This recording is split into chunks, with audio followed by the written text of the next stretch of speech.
Bismillahirrahmanirrahim. Assalamualaikum warahmatullahi wabarakatuh. Apa kabar anak-anak semua? Semoga hari ini kalian tambah segar, tambah semangat setelah kemarin liburan. Ya. Baik, sebelum kita lanjutkan, marilah kita awali belajar bersama kita dengan membaca basmalah bersama-sama. Bismillahirrahmanirrahim. Anak-anakku semua, alhamdulillah terakhir kemarin kalian sudah ulangan harian.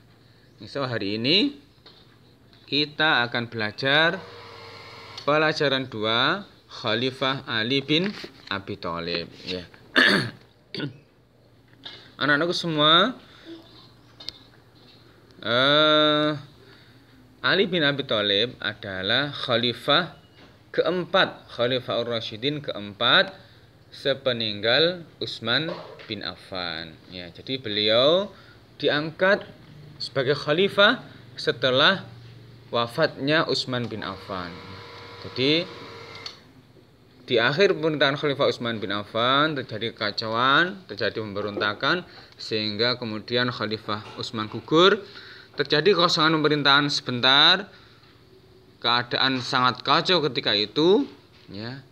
Kemudian umat Islam memutuskan untuk mengangkat khalifah yang baru, yaitu Ali bin Abi Thalib. Ali bin Abi Thalib, beliau adalah sepupu baginda Nabi Muhammad Sallallahu Alaihi Wasallam. Jadi Ali bin Abi Thalib adalah putra dari Abu Thalib, paman Nabi. Ya, seperti kita sudah pelajari, Abu Thalib adalah orang yang sangat berjasa bagi Nabi karena beliau merawat Nabi mulai dari Nabi berumur berapa tahun? 8 tahun sampai dengan Nabi diangkat sebagai Nabi dan Rasul, itu masih dalam asuhan, dalam pengawasan Abu Thalib. Ya, jadi Abu Thalib sangat berjasa bagi Nabi. Ali bin Abi Thalib adalah sepupu Rasulullah, putra dari Abu Thalib. Ya. Sekaligus Ali bin Abi Thalib adalah anak asuh Rasulullah. Ini berarti Ali itu sejak kecil hidupnya ikut dengan Rasulullah. Ya. Suatu ketika di masa Ali kecil terjadi paceklik. Ya. Paceklik. Ali ini kemudian oleh Abu Thalib dititipkan ke keluarga Rasulullah, menjadi anak angkat Rasulullah. Ya. Ali juga menantu Rasulullah. Ya. Beliau merupakan suami dari Fatimah binti Rasulullah. Jadi sangat luar biasa, Ali ini sudah sepupu, ya, anak asuh, menantu Rasulullah. Ali lahir 10 tahun sebelum kenabian. Ya, Ali lahir 10 tahun sebelum kenabian. Ini artinya Ali masuk Islam ya, ketika beliau masih sangat muda, yaitu sekitar umur 10 tahun. Anak-anak pertama yang masuk Islam adalah Ali bin Abi Thalib. Anak-anakku semua, ya, kita lanjutkan kepribadian Ali bin Abi Thalib. Ya.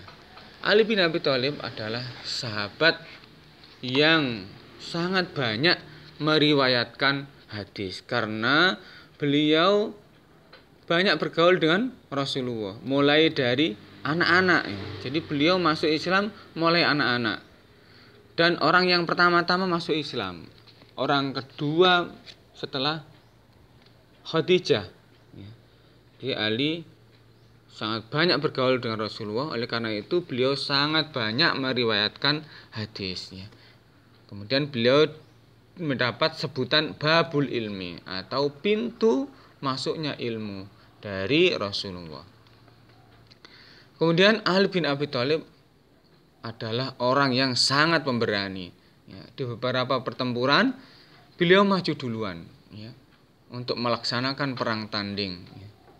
Dan semua perang tanding itu dimenangkan oleh Ali bin Abi Thalib. Beliau sangat pemberani, oleh karena itu kemudian dijuluki dengan Asadullah atau singa Allah. Ali adalah orang yang sangat peduli terhadap orang-orang yang lemah, fakir miskin. Beliau lebih mementingkan kepentingan fakir miskin daripada kepentingannya dirinya sendiri. Pernah beliau pergi ke pasar untuk menjual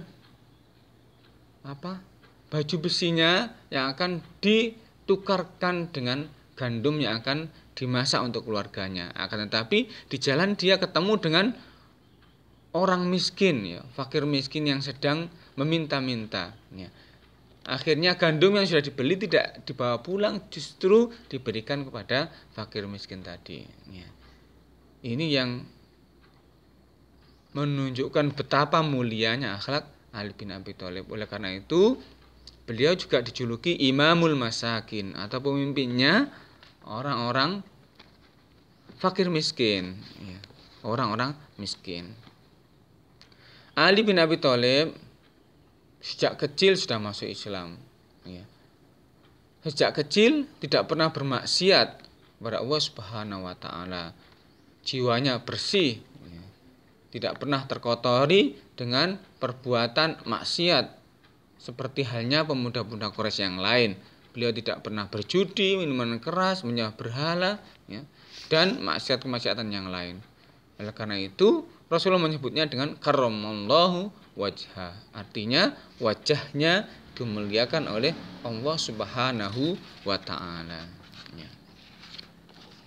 Anak-anakku semua yang saya cintai, setelah masuk Islam, Ali memiliki peran yang sangat luar biasa. Di poin C ini hanya dipetik sedikit saja peran-peran Ali. Nanti di poin berikutnya akan dijelaskan bagaimana peran Ali bin Abi Thalib setelah beliau masuk Islam, kemudian beliau diangkat sebagai khalifah. Beliau sangat luar biasa. Ali merupakan sosok yang sangat berani menyatakan sikapnya. Jadi ketika beliau ketahuan oleh ayahnya Abu Thalib mengikuti Rasulullah dan Khadijah melaksanakan sholat, kemudian beliau menyatakan kepada Abu Thalib, ayahku, sungguhnya aku telah beriman kepada Allah dan Rasulnya, dan aku pun meyakini sepenuhnya segala apa yang disampaikannya. Mendengar jawaban yang tegas dari Ali, maka Abu Thalib pun berkata, sesungguhnya dia Muhammad telah mengajakmu pada kebaikan, karena itu berpegang teguhlah kepadanya. Jadi memang ketegasan itu perlu, keberanian untuk menyatakan sikap itu perlu, agar orang itu kemudian yakin, tidak ragu-ragu dengan kita. Kemudian Ali adalah sosok pemberani, sangat berani. Berani kepada siapa saja, berani kepada kaum kafir Quraisy. Ini dicontohkan Ali dalam beberapa medan pertempuran. Di perang Badar, di perang Uhud, di perang Khandaq. Di ketiga-tiganya Ali maju di garda paling depan. Beliau yang maju duluan perang tanding, dan selalu menang. Ketika di awal-awal dakwah, Rasulullah memberikan pembelajaran Islam kepada para sahabat yang masih sedikit ketika itu di rumahnya Arqam bin Abil Arqam. Masyarakat Mekah, orang-orang kafir Quraisy, mereka mengancam, mengintimidasi para sahabat yang mengikuti pembelajaran di rumah Arqam bin Abil Arqam. Para sahabat datang dengan sembunyi-sembunyi. Dalam hal ini Ali kemudian mengambil inisiatif untuk mengantar orang-orang tersebut bertemu Rasulullah di rumahnya Arqam bin Abil Arqam. Karena memang ketika ada masyarakat Mekah yang ingin bertemu Rasulullah di rumahnya Arqam bin Abil Arqam, orang-orang kafir Quraisy itu menghadang mereka agar tidak sampai bertemu dengan Rasulullah. Abu Dzar Al-Ghifari, ya, suku Ghifar yang sangat ditakuti, ya, datang sengaja ke Makkah untuk menemui Rasulullah. Tidak ada yang berani menyapanya. Kemudian datanglah Ali untuk menanyai apa ikhwal kedatangannya Abu Dzar Al-Ghifari. Ternyata beliau ingin menemui Rasulullah dan diantarkanlah Abu Dzar ini ke Rasulullah. Anak-anakku semua, insya Allah itu yang bisa saya sampaikan pada pertemuan kali ini. Ya, tugas kalian merangkum. Ya, ini apa yang saya tulis ini bisa kalian salin, kalian tulis. Ya, kalau perlu ditambah. Insya Allah sudah menggambarkan pelajaran yang kita pelajari hari ini. Mudah-mudahan apa yang kita pelajari bisa kita terima dengan baik, kita hayati, kita ambil hikmah yang terkandung di dalamnya, ya, untuk kita jadikan pelajaran dalam kehidupan kita sehari-hari. Kita akhiri dengan doa ketua majelis. Subhanakallahumma bihamdika asyhadu an la ilaha illa anta astaghfiruka wa atubu ilaik. Assalamualaikum warahmatullahi wabarakatuh.